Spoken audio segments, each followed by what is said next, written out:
their enemies. So the king of Syria respected Naaman very much. Naaman was a brave soldier, but he had leprosy.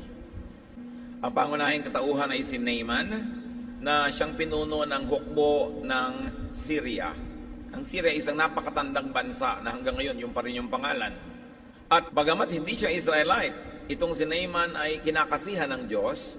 At nabasa natin na siya ay pinagpala ng Panginoon para magwagi siya sa mga digmaan. At dahil naman doon, siya ay iginalang, nakilala, napansin ng hari ng kanyang bayan. Napakatapang daw na sundalo itong si Naaman, kaya lang may isang problema. Sa katunayan, malaking problema, meron siyang ketong. He was leprous. So Naaman had a setback, and that was leprosy. The Hebrew term was sharat for leprosy. It was a generic name for all kinds of dreadful skin diseases. Ngayon, sa atin yung leprosy is a very specific disease. Nung araw, lahat ng mga sakit sa balat na lampas sa lalim ng balat ang epekto sa katawan ng tao, tinatawag nilang leprosy, isang pangalan para sa lahat ng uri. Maging yung hindi leprosy na matatawag sa panahon na ito. Leprosy pa rin ang tawag nun. And we have learned that God was helping Naaman, God favored him, and his fruitfulness and success earns respect of the king. Agad-agad may lesson na tayo para sa sarili nating buhay. We want to be respected by kings or by ordinary people. We have to work well, we have to be fruitful. Napakalaking idinadagdag sa ating value bilang isang tao, yung tayo ay kapakipakinabang sa lipunan na ating kinabibilangan. 2 Kings 5, 2-3. I am reading from the Contemporary English Version. One day while the Syrian troops were raiding Israel, they captured a girl and she became a servant of Naaman's wife. Sometime later, the girl said, if your husband Naaman would go to the prophet in Samaria, he would be cured of his leprosy. So God begins another round of favor for Naaman. God gives him victory with a notable bonus, an Israelite girl who prescribes cure. Nagkaroon na naman ng panibagong mga pagpapala na nakalaan para kay Naaman, kung bakit siya mahal ng Diyos, hindi pinaliwanag. Mayroong pagtatangi sa kanya. At this time, kanila namang sinalakay mismo ang Israel. At sa bayan ng Samaria, meron silang nahuling isang babaeng bihag, isang dalagita, na naging katulong, naging alalay nitong asawa ni Naaman. At yung mismong dalagita na yun ang nagsabi, alam niyo po, yung problema ng asawa niyo na leprosy, madali yan. May propeta po kami sa Samaria na kung siya lang ay sasangguni, magpapagamot, gagaling siya. What is important here, that this was just an ordinary maid who was captured from another country. It was so easy to ignore her and to just relegate her to becoming a household help. But we should discover people's other ablenesses. We should discover people's other abilities. We should discover people's real great talent and roles that they could play in our lives. Kung minaliit nila yung babaeng ito at hindi nila bigyan ng boses, hindi nila bigyan ng karapatang magsalita, magsuggest, linis lang siya ng linis ng sahig o laba ng laba, hindi nila malalaman na meron palang dadaling blessing sa kanila ang dalagitang ito. Ang tao, hindi siya pwedeng i-define ng kanyang kalagayan sa buhay, ng kanyang economic status, even ng kanyang gender, ng kanyang marital status, o ng kanyang present job description. Maraming kakayanan ng tao, karunungan na maaaring hindi pa nagkakaroon ng pagkakataong lumabas o kaya ay lumiwanag at ma-appreciate ng iba, na kung tayo ay may bukas na isip, makikita natin halimbawa na yung driver ay hindi lang pala ng skill niya, ang galing pala niyang pintor. Pwede mong madiskubre na yung isang sales clerk ay napakahusay pala niyang mag-bake.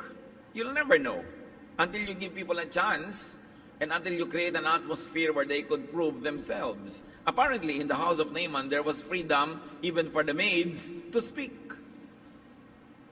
So the maid says, Ma'am, yan pong inyong husband, pwedeng gumaling. May propeta kami na kilalang kilala at maaaring makatulong sa kanya. So in our real lives, in our lives today, and among the people that we move with, we should dig for God's real blessings, not the ordinary, mundane things that we just see. So ang tunay na blessing noong tagumpay ng pakikipaglaban nitong si Naaman, hindi yung tagumpay, yung nakapag-uwi siya ng isang bihag na babaeng magtuturo sa kanya kung paano siya gagaling. Yun pala ang tunay na blessing doon. Kaya anuman ang nagiging tagumpay niyo sa buhay, itatanong niyo rin sa sarili niyo, ito na ba talaga yon? O ito isa lamang hakbang para mapalapit ako doon sa tunay na naghihintay na blessing sa akin. Dahil itong si Naaman mabe-bless noong payo ng batang babaeng ito. 2 Kings 5:4 up to 5. When Naaman told the king what the girl had said, the king replied, "Go ahead, I will give you a letter to take to the king of Israel." Hindi naman pwede siyempreng basta na lamang sumangguni itong Naaman na to doon sa propeta kasi tatawid siya ng border, may ibang hari doon, may diplomatic consequences, may formalities. Kaya nagpaalam siya sa kanyang hari, pwede ba akong sumangguni doon sa propetang ipinayo ng aking katulong sa bahay? At sabi naman ng hari, sige, dahil nga favored din siya ng king eh. Sige, padadalhan pa kita ng sulat na galing mismo sa akin at pipirmahan ko para pansinin ka nila ng gusto. Dahil napakamakapangyarihan ng ating bayan, hindi nila babaliwalain ang sulat ko. So Naaman left and took along 750 pounds of silver. Dami. 150 pounds of gold and 10 new outfits. He also carried the letter to the king of Israel. It said, "I am sending my servant Naaman to you. Would you cure him of his leprosy?" Yung pala ang nakasulat dun sa loob ng liham ng hari ng Syria para sa hari ng Israel. Ito ang aking manggagawa, ang aking lingkod, ipinadadala ko sa iyo para pagalingin mo. So another favor from God was that the king gives his blessing. And the gift inventory says, an all-important mission. Isipin nyo, napakaraming daladalang pilak at ginto at mga magagandang mga bagong kasuotan. Ganon kahalaga kay Naaman yung kanyang kalusugan. Willing na willing siyang ibayad yung napakalaking halaga doon sa propetang magpapagaling sa kanya. We see here that health and wellness is all-important. May lesson agad sa atin. Spend money for health and wellness. Do not spend health for money. Marami mga young people, they spend all their health to make wealth. And then later on, they have the wealth but they are sick. So they spend all the money to get well again. Maraming mga hanap buhay at maraming mga trabaho, mga kapatid, kahit malaki ang kita, unkind to the body, unkind to health. I-consider din natin yon. Hindi ka lang kita ng pera kung ito naman ay nakakasira sa iyong kalusugan. Hindi ka sobrang nagpupuyat, hindi ka sobrang nagpapagod na walang kapahipahinga kahit malaki ang tubo, kung ito naman ay nagbibigay ng pangmatagalang atraso sa iyong katawan. Dahil pagdating naman ng panahon, wala ka ng kalusugan, uubusin mo ngayon ang pera mo, kahahanap ng kagamutan. Mabuti hanggang maaga inaalagaan natin ang ating katawan at binabalanse yung pagkagustuhan natin sa kita at yung pag-iingat sa ating kalusugan. 2 Kings 5:7. When the king of Israel read the letter, he tore his clothes in fear and shouted, "That Syrian king believes I can cure this man of leprosy? Does he think I'm God with power over life and death? He must be trying to make a fight with me." Nabahala yung hari. Kasi sabi ba naman ng kapwa-hari niya na may sulat, pagalingin mo itong aking alipin na may dala-dala sa'yo ng sulat. Sa niya, ano akala niya sa akin, Diyos? Pinapagaling niya itong pasyenteng ito? O baka naghahanap lang yan ng away? Kasi alam niya, hindi ko mapapagaling, magkakaroon siya dahilan para ako awayin. At pag inaway na niya ako, baka manalo pa siya, matalo tayong lahat dahil dito sa may ketong na to. Obviously, something was lost in translation. Either Naaman misunderstood the girl, na akala niya yung hari ng Israel ang magpapagaling, or the king misunderstood Naaman and so wrote a letter to the king of Israel thinking it was the king of Israel who would cure, or the Israelite king misread the letter. Na ang tinutukoy lang naman ng hari ng Syria Pagalingin mo, ibig sabihin, pagalingin ng iyong bayan, ng iyong mga tauhan, ng isa sa iyong mga kababayan dyan, dahil yung hari representative ng buong bayan niya. In any case, we see the importance of getting your facts correctly. Sa pang-araw-araw na buhay natin agad, may lesson. Akala ko itong sabi mo eh. Akala ko yun ang narinig ko. Nagkakagulo ang ating mga pamilya, mga trabahador natin, sa gulo ng mga usapan dahil hindi malinaw. Magbibigay ka ng instruction, hindi malinaw. Magdodrawing ng mapa, hindi malinaw. Nakakawala-wala yung sumunod. Nasa isang kanto, nandun na yung destination mo, yung pala mga 5 kilometro yung pagitan. Hindi mo lang sabihin 5 kilometers pa bago dumating yung X. Kaya pag may 3 kotseng nagbiyahe, siguradong may mawawala dong 2. Sisihan ng sisihan, ang haba-haba. Kahit kumisa sa pagbabasa ng Biblia, ganyan eh. Hindi naman yun ang sabi, akala mo lang eh. Namamatay ka sa pagsunod, tiis ka ng tiis, hirap ka ng hirap. Hindi naman pala yun yung pinapagawa sa'yo. Akala mo tuwang-tuwa sa'yo yung Diyos. Yun naman pala merong misreading. Kaya mahalaga ang tao talagang nagbabasag mabuti, nakikinig na mabuti para maunawaan kung ano yung instruction. Now, the Israelite king gets needlessly worried. And like many of us, his fear was needless. Hindi naman niya kinailangan na takot eh, kung naintindihan lang niya. Tulad din sa atin sa buhay, marami tayong kinakatakutan kasi hindi natin naintindihan. Hindi natin naintindihan the way things work. That's why we're always afraid. 2 Kings 5:8. As soon as Elisha, the prophet, heard what had happened, he sent the Israelite king this message. Why are you so afraid? Send the man to me, so that he will know there is a prophet in Israel. Alam niyo naman yung mga bansa noon, tulad ngayon, pero higit noon, sobrang mga ethnocentric. Yung labanan ng mga kami ang magaling, kayo hindi, ang bayan namin ang mahusay, ang bayan nyo hindi. So nakarating kay Elisha na nagligalig ang hari dahil sa dumating na sulat. Nagpadala naman agad ang message ang Elisha, bakit ka natatakot? Pupuntahin mo sa akin. Pagagalingin natin at nang malaman nilang lahat na merong propeta sa Israel, na merong lingkod ng Diyos dito, na meron ditong taong kinakasihan ng Espiritu ng Diyos na kayang daluyan ng himala. So fear could be unnecessary. Even the king was haunted by a needless fear. Information and knowledge could prevent much needless fear and worry. Mahalaga, dumadagdag ang ating kaalaman. Bukas ang ating isip. Hindi may nagpapaliwanag, ayoko nang pakinggan, mahirap intindihin yan. Ayoko na mag-aral, ayoko na madagdagan ang alam ko. Kasi siyempre, mas mangmang ang tao, mas maraming kinakatakutan. At mas delikado naman kung at is na at is siya, kasi nga dahil sa kamangmangan. Kasi hindi naman niya alam na may panganib naman pala. Yung pag-aaral, yung stretching our intellectual muscles, pagdadagdag ng karunungan, tungkulin natin yan sa ating sarili at sa Diyos.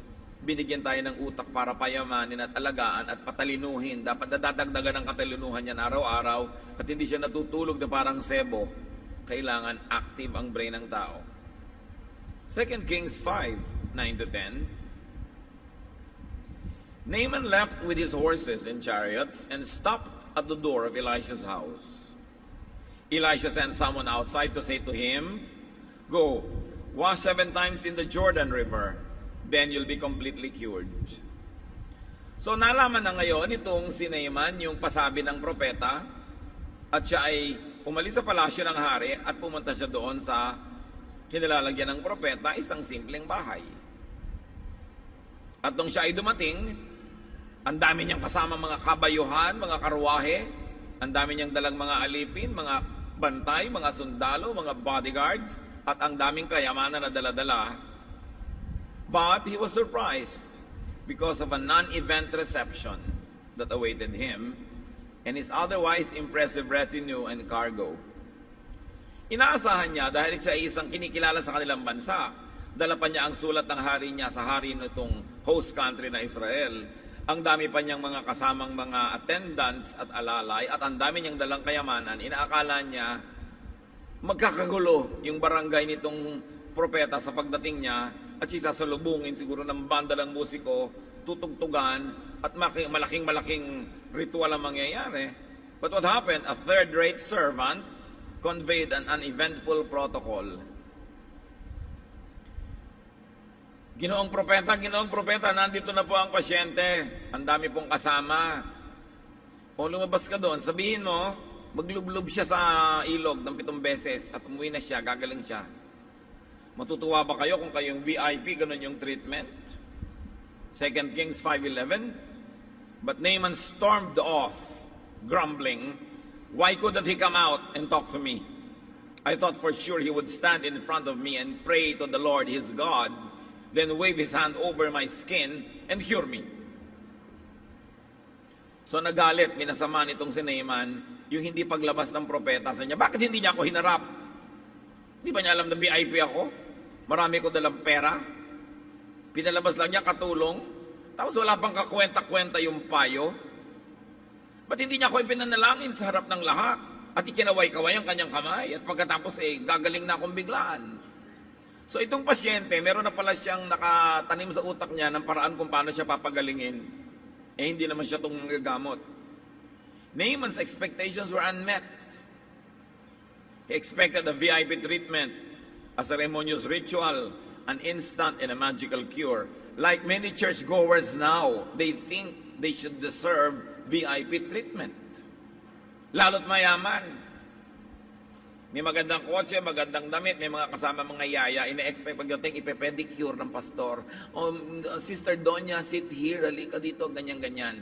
Marami mga expectation ng mga tao. They expect na magdodonate ako dito, nasa na yung dodonate ko, bakit ang tagal? Yung kandaming dalang kayamanan. No? Huwag natin kakalimutan, we go to church because we need the Lord and we need the blessing and we need the blessing that only through the church happens. If you are bringing some wealth, some donation, fine, but don't expect VIP treatment. Everybody's VIP anyway. Lahat ng tao, kinakasihan ng Espiritu ng Diyos. Sinisikap nating igalang ang lahat ng tao, but never expect VIP treatment. Dahil hindi yun ang kalooban ng Panginoon para sa mga tao. Sinabi sa New Testament, pag may dumating ng magara ang bihis, huwag niyong ikandarapa. Hindi rin naman kayo bibigyan yan eh. Diba? Maganda lang ang damit, kanya lang yun. Don't be too impressed. Pero hindi naman natin dapat baliwalain. Bakit ganun ang ginawa ng propeta, hindi niya hinarap? Di ba ginagamot ng propeta yung pasyente? So yung hindi niya pagharap, part of the treatment. Kasama yon sa panggagamot. So by now, nagkakaroon na tayo ng clue kung anong tunay na sakit nitong si Naaman.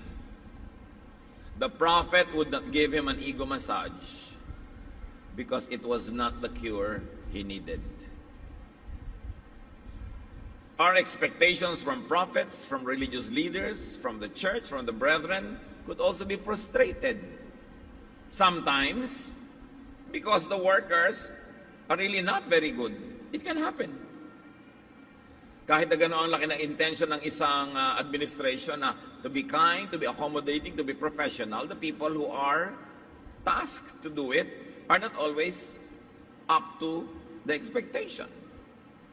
Kuminsan ay merong mga kaabalahan, kuminsan na may kapabayaan din, pero yung behavior, pagtutularan itong si Naaman, nagdabog, biglang bumaligtad, lumayas, iniwan niya yung lugar. Ayoko ng kanyang klaseng treatment, pinaghihintay ako. You know, people go to church, people join the church with set expectations also. Biglang susulpot at gusto magpa-counsel nang walang appointment. They expect that you drop everything because they arrived. Their majesties arrived at the door. Yung mga ganong klase mga expectation. Siyempre, ang lahat naman tao may demands. But the more demands we have and everybody else has a demand, we should learn to fall in line. We should learn to put order into the scheme of things. And we should be able to appropriate commensurate attention depending on the gravity of the need. So hindi naman lahat pwedeng i-prioritize at hindi lahat pwedeng personal attention ng prophet ang ibibigay. So mahalaga, lumalagay sa lugar. Sa isang ganyang sitwasyon, lalo't pumupunta ka sa man of God, gano'n ang binigay sa yung treatment, isipin mo muna, baka naman ipinag-pray ako noon, spirit-led ang ginagawa niya. Kasi ang tunay na sakit itong si Naaman, mataas ang pride. Naging proud siya sa kanyang mga accomplishments. Kaya kasama sa panggagamot sa kanya ng propeta na siya ay turuan ng humility. Kung siya ba naman ay hinarap agad ng propeta, pinaghain ng pagkain at minasahe, at kung ano-anong ginawa sa kanya, yung pride niya hindi mawawala, lalong lalago. Yun nga ang pinagmumula ng sakit niya. Kaya kailangang bunutin yun, dahil sa kanyang pagpakumbaba, malalagay yung espiritu niya sa tamang lugar, susunod lang yung katawan. Kasi ang katawan, sumusunod lang naman niya sa espiritu. Subukan yung magalit, tataas ang presyon nyo, di ba? Sumusunod pati blood pressure sa inyong emotion. Subukan yung matakot, magpapalpitate na inyong heart. Sumusunod lang yung heart sa nararamdaman ng inyong espiritu. It all begins with the spirit. That's why many wholeness kind of treatments will begin with the soul, will begin with the attitude. So yun ang binigay ng propeta sa kanya. Hindi siya inisnab. Tinuturuan lang siyang magpakumbaba. Kasi maaaring yun ang nakalimutan na niyang gawin dahil sa taas ng kalagayan niya sa lipunan. At saka, ang kaharap mo is the man of God. Kahit ka pa general, kahit ka pa hari. Prophets went to the palace to scold the king when they have a message for the king. So hindi natin kinakalimutan yung scheme of things, yung mga tunay na dapat kalagyan ng mga dapat lumugar. 2 Kings 5:12. What about the Abana River or the Pharpar River? Those rivers in Damascus are just as good as any river in Israel. I could have washed in them and been cured. Sabi niya, maglublob daw ako ng 7 beses doon sa Jordan River. River ba yan? Sapa lang yan Ang totoo naman, kung nakita nyo na yung river na ito, kung ikukumpara kahit sa mga ilog ng Pilipinas, napakaliit na sapa lang. Subukan mo lumusong, aahon yung putik sa ibabaw kasi ang putik-putik pa, hindi pa mabuhangin. It's not really a great river, except that it was the only river in Israel. And this time, it was the river prescribed by the prophet na magpapagaling kung lulublob doon itong pasyente. Sabi niya, wala bang mga ilog sa bayan ko? Mas maganda pa yung Abana River or yung Pharpar. Doon na lang sana ako naglublob. Dito pa ako dumayo para yun lang pala ang ipapagawa sa akin. So here, what does show? Ethnocentrism, pride, arrogance, entitlement, all revealed by Naaman's behavior and complaints. Dahil na-offend siya at hindi siya hinarap, nilait pa niya ang ilog ng Israel at pinagmalaki niya yung sarili niyang ilog sa kanyang bayan. Pero ang tanong, napapagaling ba siya ng ilog na yon kahit ipinagmamalaki niya? So, mga lessons sa buhay niya, do not go to your Samaria, then compare the river there with those in your native Damascus. Whatever that Samaria or Damascus are in your own life. Huwag kang magpapakasal sa isang lalaki, tapos sa pakasalan mo na, compare ka ng compare doon sa mga lalaking hindi mo naman pinakasalan. It's pointless. Huwag mo nang lagi ikumpara yung pamilya mo sa ibang pamilya at magiging unhappy ka lang kasi yun ang pamilya mo. Do not decide to attend a fellowship or a church and then keep comparing it with the church you left before or the church you never attended in your life. Compare ka ng compare, nandun ka naman. So nandun ka, appreciate it. Get what you can get, give what you can give, and get on with life. So, your reality should never be compared with your fantasy. Magkaiba yun. Katulad ng ginagawa nitong si Naaman, kinocompare niya yung akala niyang dapat at yung nagaganap. Hindi niya tuloy na-appreciate. 2 Kings 5:13, his servants went over to him and said, Sir, if the prophet had told you to do something difficult, you would have done it. So why don't you do what he said? Go wash and be cured. Kahit pa nga may ganitong attitude itong si Naaman, ang mapupuri mo naman sa kanya, pwede magsalita sa kanya mga tauhan. Hindi nasisimi. So ibig sabihin, talagang may katangian siya, kaya siya mahal ng Diyos. Pwede naman pagsalitaan. Pabugso-bugso lang ang damdamin, pero nag-iisip naman, tulad ng marami. Alam niyo yung mga biglang nagagalit, yung magagalitin sa buhay, biglang nag-aalsa ng boses, nagagalit, yun din ang madaling magpatawad. Yun din ang madaling humupa ang galit. Hindi yung walang kakibu-kibu, pero yung pala nabubuo na yung sama ng loob, nakangiti pa pero nagagalit. Yun ang tagal na kim-kim pa ang sama ng loob. So nagalit nga siya bigla, pero napagsabihan naman. At sabi sa mga tauhan niya, Sir, Sa kalagayan nyo na yan, na kiniketong kayo, sigurado kung mahirap ang ipinagawa sa inyo, gagawin nyo rin para gumaling kayo. Anong problema na sundin nyo yung propeta na maglublob kayo sa ilog? Nadadalian kayo, nai-injure ang pride nyo, yun lang pala. O kasi hindi kayo hinarap. Ano bang problema? Di ba nagpunta tayo dito para magpagaling? Pati kayo sumunod. So here, truth and balance came from the servants. We should celebrate the wisdom from servants. Kaya kung meron kayong katulong, meron kayong assistant, meron kayong kasamahan, may empleyado kayo, you think you're above them, think again. May mga strength, may mga lakas, may mga galing yan na hindi nyo alam. Isang karaniwang labandera, pag nakipag-usap ka dyan, marunong palang manghuli ng sawa. Di ba? Kaya nyo manghuli ng sawa? No, so, meron siyang kagalingan. Kausapin mo yung isang karaniwang magbobote, tindero dyan, magaling pala siyang mag-weave ng banig. Ang tao may mga alam. Hindi natin sila pwedeng ikulong doon sa kanilang present job description. Hindi mo pwedeng ikulong kung sa sitwasyon na na-meet mo siya isang nasa hamak na kalagayan, ibig sabihin hamak nga siya. Sandali lang yon, ngayon lang yon. Pero meron siyang mga alam na hindi mo alam. Kaya marunong na tao, nagbubukas ng isip, at sabi nga ng Desiderata, listen to others, even the dull and ignorant, they too have their story. At ang talagang marunong na tao, bukas ang isip, nakikinig, maski kanino. Because you'll never know kung saan padadaanin ng Diyos ang blessing at karunungan. Hindi mo alam. Kumisa nga, hayop pa yung nagsasalita.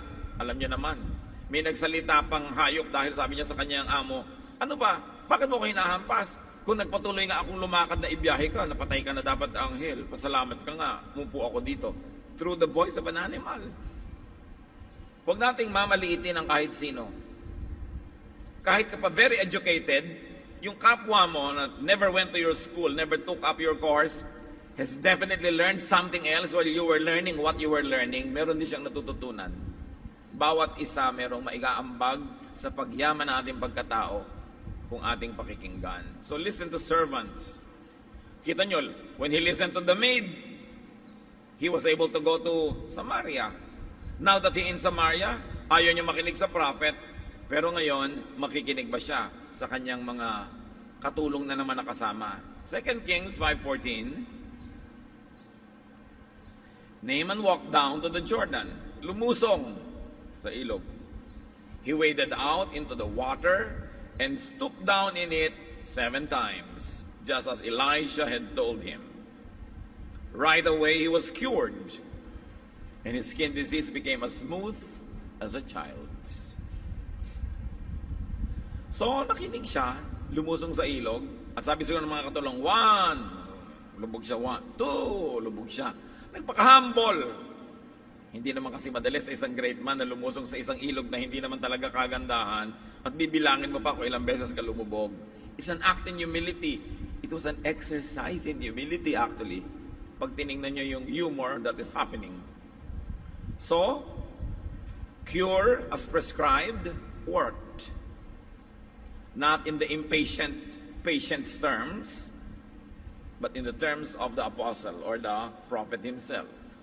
Here you see that obedience and humility could heal many emotional and spiritual diseases. This is the heart of the matter.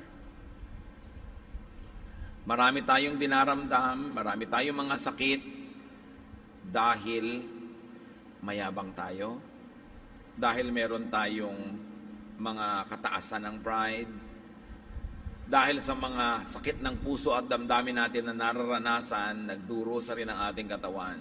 So ang nilutas ng propeta, the issue of pride. Follow the advice. A very humble river, a very humble activity healed him. Pride could cause much illness. Kaya sa mga taong laging may kagalit, kalaban, nai-stress ka, ang dami mo rin nagiging ibang sakit. Minsan nga hindi matukoy ng medisina kung anong sakit mo eh. Kasi pala spiritual. Yung may kim-kim kang sama ng loob, may puot ka, galit sa kapwa, may hinanakit, merong bitterness, it translates into physical disease. Sabi nga nila, mind over matter, as above so below. So kung ano yung nagaganap sa taas, sa spiritual level, magaganap sa baba, sa earthly level. And even the New Testament tells us, our battle is not against flesh and blood, but against spiritualities, against spirits, against powers in the air. Kaya ang tunay na whole healing, kasama ang emosyon, kasama ang espiritu. Kaya nga yung pasyenteng maraming dalaw at masaya, mas mabilis gumaling. Huwag mo lang munang ipapakita ang hospital bill, lalala uli. Kasi kung nakita talaga yung bill, tataas na naman ang presyon niya. So apektado na naman yung sa kanya, bubuka na naman yung sugat at dudugo pa sa laki ng babayaran. Kaya marami tayong mga dinaramdam na we are very blessed because of our very extended family system and we have many friends that support us. Kaya sa kabila ng mga hirap at mga hampas ng buhay sa ating bayan, we survive and remain happy in general because our emotion is being nursed by many people. Blessing yun, yung marami tayong kasama, nagpapayo, at kung ay pinapayo sa iyo kung minsan, labag sa yung pride, sundin mo dahil maraming gumagaling pag ang tao nagbababa ng kanyang pride. So gumaling. Instantly gumaling siya. Kaya naman, yung kutis daw niya ay naging parang kutis ang sanggol.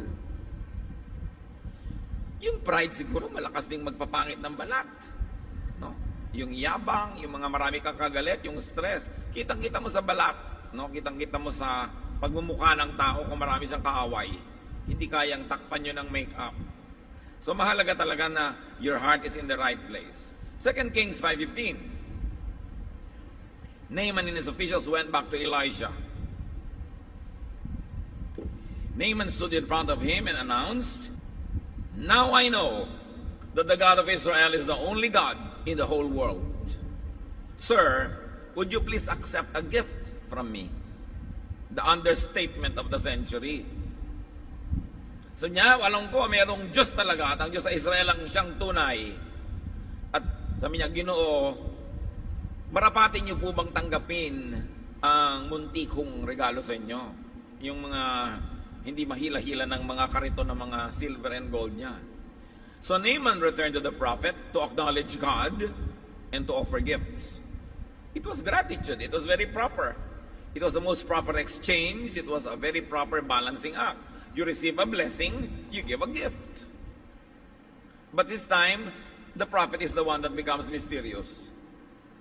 2 Kings 5:16, "I am servant of the living Lord." Elisha answered, "And I swear that I will not take anything from you." Naaman kept begging, but Elisha kept refusing. Sabi niya, alam mo, lingkod ako ng Diyos, so hindi ko tatanggapin yung mga dala mo. Hindi ako tatanggap na anuman.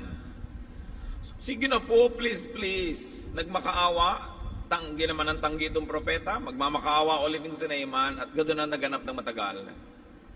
Elisha's receipt of such gifts could negatively affect Naaman. He could be proud again, and he could be sick again. So the prophet refused. Pag tinanggap ko yung binibigay mo, usually naman tinatanggap ng mga prophet yung binibigay sa kanila dahil yun naman ang ikinakabuhay nila. Wala naman sila ibang trade, wala sila ibang hanap buhay kundi mag-prophesy. So yung mga taong kanilang pinaglilingkuran naman, nagdadala ng mga regalo, ng mga pagkain, kung ano-ano, dahil ganun talaga ang buhay. Diba? Pero this time, hindi niya tinanggap yung dala ni Naaman. Dahil nga naman, baka naman kung tanggapin niya, manaig na naman yung yabang nitong Naaman na to. Sabihin, gano'n lang pala, pwede naman palang bigyan niya, pera-pera lang din, kahit propeta, pwedeng bigyan, tinanggap din. So, itatrato ngayon yung propeta na tulad din ng lahat ng mga pinapasweldohan niya, tinaabot-abutan, mawawala yung kanyang pitagan, so, hindi na lang tinanggap ng propeta.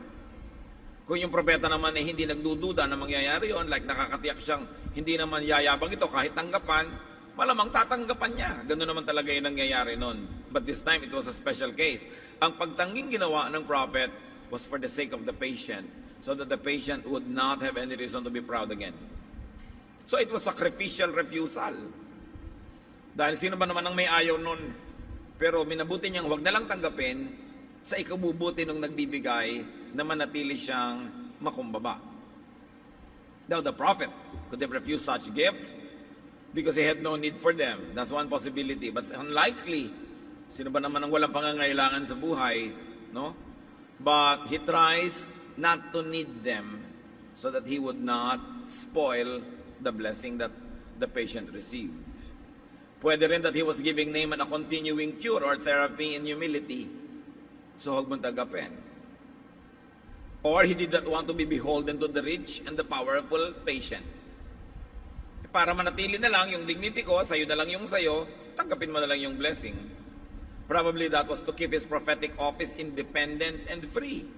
Alam nyo, yung may mga prophetic offices, may mga healing ministries, mga spiritual ministries, namimili rin kung sinong tatanggapan at hindi.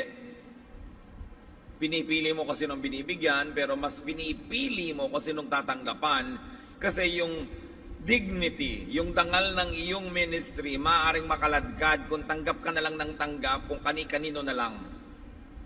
Kaya yung self-respecting men and women of God choose who to receive from and what to receive. Now, if you can make the prophet or the man of God at ease with you, not threatened by the possibility of you becoming proud or subverting his prophetic office, maybe you can encourage the person to accept it. But this time, the prophet said no. Maybe he did not want price tags to be attached on healing and prophetic ministries. Kasi baka pag uwi niya, wow, gumaling ka pala, magkano na ibigay mo? So pag sinabi niya yung presyo, parang meron na ngayong halaga yung naging treatment, priceless yun. So hindi nilagyan ng presyo. Or, hindi naman sinabi sa Bible, pero may possibility din na may kanya rin pride itong prophet. Siyempre, kahit naman prophet, hindi naman perfect, hindi siya Diyos. Maring siya man, may issues. Ayaw niyang tumanggap dahil ayaw niya rin na maging humble sa pagtanggap. It is a possibility. Although remote, kasi nga, grabe ang power na dumadaloy sa kanya, it means that overall, God was very pleased with his behavior and with his lifestyle. Elisha here very heroically displayed this interest and detachment or restraint that many present-day prophets or healers or religious leaders could learn. Mahirap magpigil sa sarili na tanggapin ang isang katerbang kayamanan na ganyan at merong lesson na itinuturo sa atin ang propeta. Hindi lahat ng iniaalok tinatanggap. Lalong-lalo ko ito ay makakaapekto dun sa ugali nung nagbibigay. May mga taong habang tinatanggapan mo, payabang ng payabang at nagiging dominante. So mabuti pa, wag ba nalang tanggapan para sa kanyang kapakanan at para rin sa iyo. So here's the disappointment sometimes, no? Of many rich people. Ang tingin nila sa mga religious leaders ay mukhang pera. Maraming mayaman, ganyan lang ang tingin nila sa mga religious leaders. Maraming politiko, mga kapatid, ganyan lang ang tunay nilang pagtingin sa religious leaders. Pera-pera lang yan. Bibigyan ko lang yan ng malaki, boto na sila lahat sa akin. Yun ang image. Siyempre, pupunta sa iyo, nangangayo pa kasi kailangan yung boto mo o endorsement. Pero pag sila lang nag-uusap, magkano binigay mo kay Reverend ganon? O di ganito yung binigay ko, ayun, yun lang ang halaga nun. O iboboto na niya tayo, i-endorse na niya tayo. Pero kahit gaano kalaki yung binigay sa'yo, pag may price tag yun, mura ka na rin. Kaya yun ang inaalagaan, syempre, ng mga very self-respecting religious leaders that they don't get too closely associated with any political person or movement. Because whether you accept or not, people will think you're accepting something. Inaalagaan mo yun, yung dignidad ng iyong ministry na ibinigay sa'yo ng Diyos at hindi mo ibinebenta yung mga followers mo ng tigaganyang halaga pagkatapos nagdo-donate. Dodonate ka ng magandang lote, dodonate ka ng ganong kotse, dodonate ka ng ganon. Pero ano na nangyari? You have cheapened the ministry. So this prophet teaches religious leaders something. Restraint. Huwag tanggap ng tanggap. Pinipili. Spirit-led pa rin ang pagtanggap. Kung dodominahin ka naman, kakaya-kayanin ka, huwag ba nalang tanggapin? Spiritual beneficiaries could encourage so-called prophets to receive such gifts by not attaching strings to them. Kung minsan sa church may magdodonate, pero mamaya nakikialam na kung ano yung agenda ng church, kung ano yung ituturo, kung ano yung doktrina. Huwag na lang, kanya na lang yung donation niya. People could be encouraged, churches could be encouraged to receive such gifts when and by staying in a proper spiritual place. Nagbibigay ka naman dahil nakatanggap ka na. Na-bless ka na, so you give a blessing back. Don't behave like a giver because both of you are mutual recipients of the blessings that the Lord gives to one another using you and the other person. Daluyan lang kayo ng pagpapala. Sapagkat ipinanganak ka naman na walang dala, so wala ka naman talaga binibigay sa kapwa mo na galing sa iyo, dumaan lang sa iyo pero galing sa Diyos. It is an attitude that must always be conscious about. 2 Kings 5:17 to 18. Finally, Naaman said, "If you won't accept a gift, then please let me take home as much soil as 2 mules can pull in a wagon. Sir, from now on, I will offer sacrifices only to the Lord. But I pray that the Lord will forgive me when I go into the temple of the god Rimmon and bow down there with the king of Syria." Kita niyo yung naging magandang effect ng hindi pagtanggap ng prophet. Sabi niya, dahil ayaw niyo po akong tanggapan, ako na lang ang hihingi pa. Kung papayagan niyo, magdadala po ako ng mga lupa na galing dito sa inyong bayan, yung hanggang kayang dalhin at buhatin ng mga dala kong hayop. Kanin man naman lupa, gagawa po ako ng dambana pagdating ko sa aking bahay, doon ako sasamba sa Diyos ng Israel dahil mula ngayon, sa Kanya na lang ako sasamba. So, ganoon. I will offer sacrifices only to the God of Israel, and I want it that the temple that I will make, the little altar that I will make, will be made of soil from this land. So dinala niya, sabi niya, kaya lang po, ang dalangin ko, patawarin ako ng Diyos ng Israel tuwing papasok ako sa templo ng Diyos ng aming bayan at doon ay yumuko at lumuhod kasama ng hari ng Syria. Kasi ako po ang personal alalay ng hari. May katandaan na siya. Tuwing siya ay luluhod, hawak-hawak ko siya sa braso, lumuluhod din ako para maitayo ko rin siya. Sana naman po ipatawarin ako ng Diyos ng Israel kung gawin ko yan. Bagamat sa puso ko, siya na ang sinasamba ko, ang puso ko ay bulwagan na ng Panginoon ng Israel. Magdadala ako ng kaprasong lupa from Israel para symbol ng land of Israel kahit nasa ibang bayan ako across the border. At sa aking kalooban, sumasamba ako sa Kanya. Pero may trabaho po ako, may job description, meron akong duty. So here, cured and humbled by the prescription and the prophet's refusal of his gifts, he got enlightened. Naaman would now worship the God who healed him. But it was going to be a private worship because it was not the official religion of his country. And he was a public official. He received the best cure. Not the cure for his leprosy, but the cure for his spirit. Now he knows the living God. So yung kanyang sakit ngayon, naging paraan lang para makilala niya ang Diyos. At paano nagpakilala ang Diyos sa kanya? Sa pamamagitan ng payo ng isang katulong na babae at sa mga servants na lalaki na kasama doon sa lakad. Doon dumaan ang kaluwalhatian ng Diyos at dumaan din sa napakasimpleng payo nitong propeta na nung una hindi siya hinarap at simpleng paraan ng paglublob sa ilog. In other words, it was very simple. It was really an exercise in humility.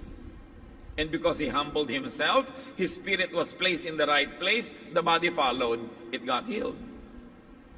And now, Naaman had the problem of many people who encounter God. Yung mga taong biglang nag-born again, mga taong biglang nakapag-Bible study, mga taong biglang nakakilala, nagkaroon ng karunungan, ang kasunod bigla, may religious issue. Paano yan? Iba ang religion ng kamag-anak ko, iba yung religion ng mga trabaho ko, iba yung religion sa aking paligid. So Naaman seeks understanding for religious accommodation that he had to do when he went back to his country. And what was that? Public attendance in their temple when he assists the king. Now he would not force his newfound faith on the people around him. He would not suddenly separate from the people that he knew and loved because he found the God of Israel. He would keep his faith personal and private because of the circumstances. Papayagan ba siya or not? 2 Kings 5:19. Go on home and don't worry about that. Elisha replied. Then Naaman left. Sabi ni Elisha, o di, kilala mo na ang Diyos ng Israel, sumasamba ka sa bahay mo, private. Ang puso mo, dambana na niya. Pero papasok ka sa templo ng Diyos niyo doon, sasamahan mo yung hari, makikiluhod-luhod ka doon dahil sinasamahan mo siya. Pinoproblema mo yon. Sabi ni Elisha, don't worry. God understands that. Umuwi ka na. Itong mahigpit na propeta, itong propetang hindi nabili ng regalo, itong propetang hindi na-impress sa taas ng ranggo ng kanyang bisita, itong propetang mahigpit, sabi, naintindihan ko, walang personalan. Trabaho mo yan gawin mo, but don't forget to worship privately. Marami sa atin, mas mahigpit pa sa propeta na yan. Naku, huwag kang pupunta sa lamay ng lola mo kasi meron dong ganito at may ganon. Huwag kang sasama sa kasal ng pinsan mo kasi may ganot may ganon. Kailangan humiwalay ka, humiwalay ka. Hindi yan ang payo. Hindi niya, alam ng Diyos ang private life mo, alam niya ang worship mo, pero may tungkulin ka, gawin mo. Hindi naman siguro doon nagwakas yung buhay ng lahat. Dahil pwede naman na naging dahilan para maging mission field niya yung hari na hindi niya pinutol ang kanyang relasyon. Dahil patuloy siyang dumadalo doon, naging patuloy ang kanyang pakikipagmabutihan, nakakita ng mga tao na siya ay gumaling, makakapagpatotoo, patuloy siya, at hindi malayo na maraming nakarinig at kumilara rin sa Panginoon ng Israel, pero hindi sa paraan ng paghiwalay, pag-separate, yung paglibak, yung mga ginagawa ng marami. Pag nakapagbuklat ng 3 pahina ng Biblia, nagiging separatist, judgmental, self-righteous. But the prophet said, go on, huwag mong problemahin yon. Alam naman ng Diyos ang puso mo. Elijah applies spiritual maturity and religious understanding and accommodation. Yung iba ang itatawag na agad dyan, compromise. Ang totoo lang, that was a compromise. Compromise is a beautiful word. It's not ugly. It means you leave something on the table for the other man, that you don't take everything. You win some, and then you let the other person win some. It's the only way you deal with people that works. Yung mga sobra dyan na talagang wala ka compromise, wala din naman nawiwin na soul yun eh. Naiinis pa ang mga tao sa kanya. So Elijah, the strict prophet, displays tolerance that present-day religious warriors could learn. Elisha allowed the now believing Naaman to continue to perform his job, to serve his king, while worshiping privately. Marami pa nga ngayon churches, musikero ka, instrumentalist ka, singer ka. Hindi ka papayagan sa worship team kung kumakanta ka pa sa ibang lugar, kumakanta ka pa halimbawa sa isang restaurant, tumutugtog ka, ay naku, impure, marami, hindi ka pwedeng mag-serve sa worship. Samantalang ito nga, luluhod pa dun sa Diyos-Diyosan, kasama nung hari, sabi niya, alam ng Diyos ang puso mo, sige tuloy mo lang yan, trabaho mo yan hanap buhay mo. Maliban na lang yung ginagawa mong trabaho at hanap buhay, pumapatay ka talaga ng tao, nagtitinda ka ng drugs, sumisira ka ng mga buhay, ibang kwento na yon. Pwedeng sobrang kahigpitan, mas mahigpit ka pa kay Elisha. Si Elisha nga nakakatawag ng apoy mula sa langit, kaya mo ba? Diba? Nakakapagaling ng ganitong ketong. Kaya something we should learn from Scripture. To accommodate people, to let them be in a certain stage of spiritual growth where they can survive. Because hindi naman sila iiwan ng Diyos doon forever. Basta bigyan mo rin sila ng lugar, makakahanap yan ng lugar para mag-grow, para lumaki yung kaharian ng Diyos sa puso nila. Pero huwag mo naman agad-agad ibahin ang buong buhay nila. To the point that they are displaced, they lose their jobs. Meron pa, huwag kang tatanggap ng trabaho sa linggo kasi pang worship yan.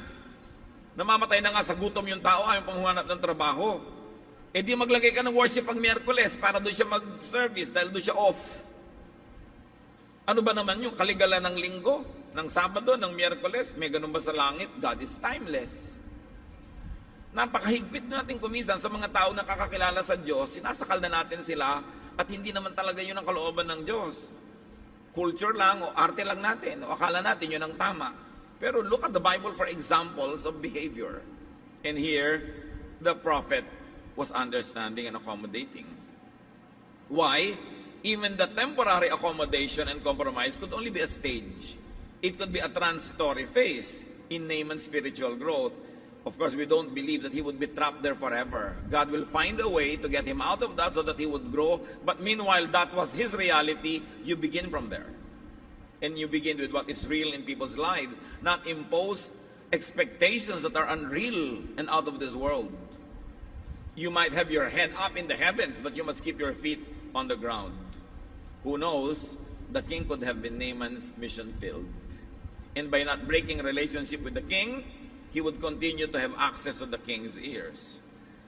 After all, it was the king's tolerance that allowed all of this to happen. Pupunta siya sa kabilang bayan, sasangguni siya sa ibang propeta, hindi propeta nung Diyos nung hari, pero pinagdalan pa siya ng sulat. Even the king was open-minded. So why should you not be open-minded? Ngayon, physically, why the specific Jordan River and the number of dips? Mga kapatid, kung ang sakit ni Naaman ay sakit lang talaga sa balat, physical, basahin natin na gano'n for once. Bakit doon sa ilog na yon at hindi sa ibang ilog? Maaring yung chemical components ng tubig ng ilog na yon yung talagang tamang-tamang pampagaling. So it was a chemical treatment. And why 7 times? It was the correct dosage. Kung gagawin yung physical yung sakit at physical yung treatment. Ngayon, kung spiritually, why the murky and eventful Jordan River and the many dips, as we have been saying, for humbling effect. In both cases, if it was physical or spiritual, the treatment worked. The person got healed. Pride, arrogance, overconfidence could come with Naaman's position and success. Sabi nga, as above, so below. So yung nangyayari sa baba, merong pinagmulan sa taas. Labas, loob. Yung nangyayari sa labas, nangyayari sa loob. So merong sakit ang katawan kasi may sakit ang espiritu. Physical disease could only be a manifestation of spiritual illness. Kumisan yung mga sobrang grabing hindi mapagkatulog, depression, no? Yung mga ganyang uri ng mga kainipan, takot, panic attacks, meron yan na spiritual dimension, may emotional dimension. Maari yung tao merong malalalim na mga fears na hindi nabubunot over time, ngayon lumulutang uli. Maaring mga naabuso ng childhood, maaring natakot ng kung sino ng grabe, nadala, nasaktan, nando pa yung sugat, bumabalik, pabalik-balik. Ang treatment doon siyempre, spiritual, emotional. Hindi lahat ng kaso clinical, pero meron namang clinical and spiritual at the same time. Kaya yung mga iba, pastor, gusto ko po magpa-counsel. Ganito, magpa-counsel kayo, Pastor Gami, gusto ko po kayo. Si Pastor Gami, clinically trained, ako hindi. Kaya ipinapayo ko sa iyo dahil doon ka gagaling, huwag mo ipagpilitan ang gusto mo. Diba? Kung gusto mo halika, tuturuan kita ng recipe ng paggawa ng crispy pata. Pero kung ikaw ay nakakakita ng mga kung ano-ano, nakakarinig ng mga tinig at kung ano-ano mga fear mo, linya yan ni Pastor Gami, doon ka pumunta, makinig ka sa payo, huwag yung gusto mo lagi ako. Dahil hindi yan ang healing para sa iyo. Kailangan marunong ka makinig sa nagpapayo. So the prophet either prescribed physical or spiritual cure or both. Even behavioral defects could reveal spiritual and emotional poverty. Sobrang nervyoso, sobrang magagalitin, sobrang conservative, sobrang paranoid, may mga pinagmumulan niya na spiritual reasons. Kaya mahalaga, you go to the prophet because the prophet can give you what? Advice. And who showed the door to the prophet? The way to the prophet? The maid, the servants. So yung mamaliitin ang payo ng mga taong sa palagay nyo ay hindi ganun kalakihan sa lipunan.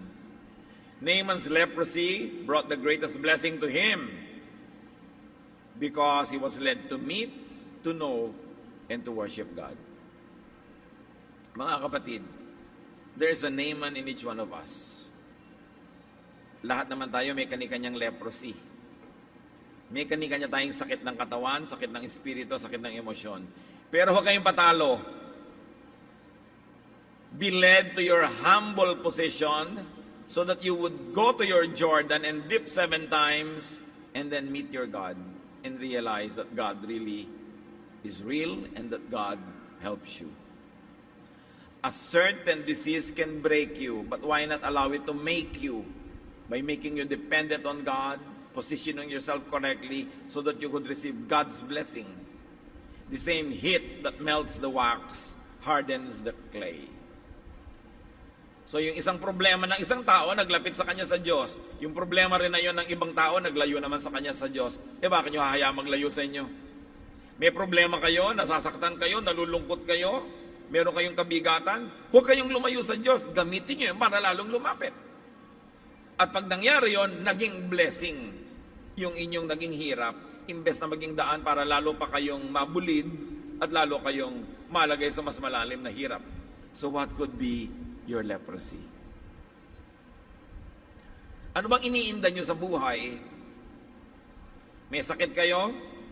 Makipagniig kayo sa Diyos, lumapit kayo sa Kanya, ibigay man niya o hindi ang kagalingan, yun lang lumalapit kayo, nananalangin, nakikipagniig sa Kanya, blessing na yon.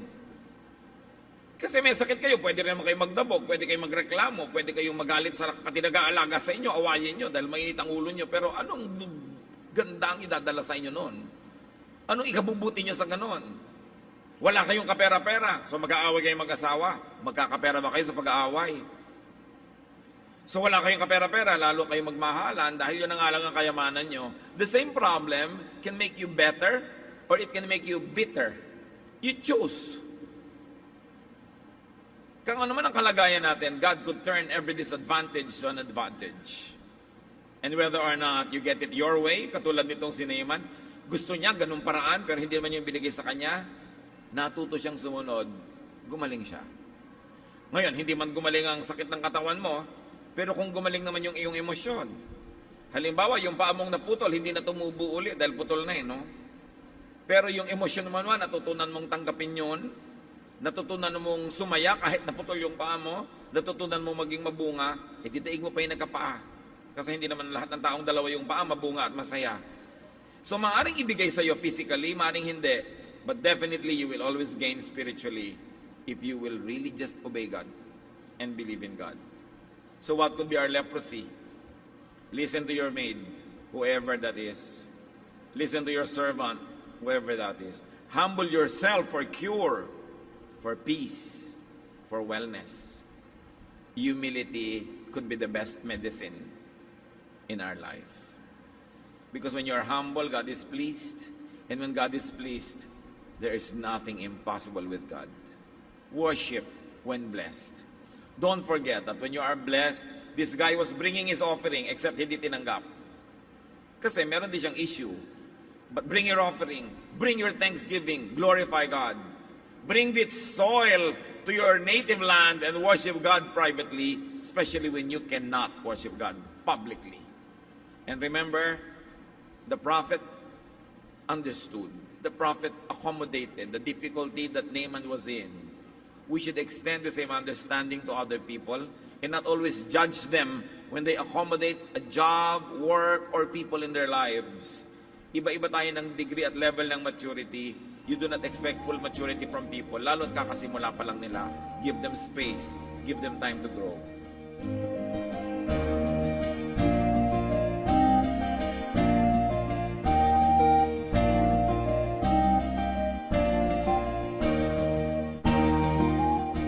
Ang katatapos pong mensahe ni Kuya Ed Lapis ay pinamagatang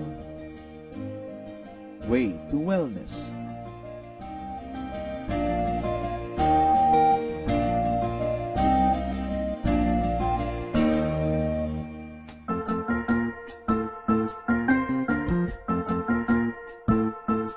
Oras na po para pansamantalang magpaalam ang programang Day by Day. Tayo po'y magsama-sama tuwing ika-6 hanggang ika-7 ng umaga, araw-araw. Magandang umaga po at mabuhay ang Panginoong Hesus.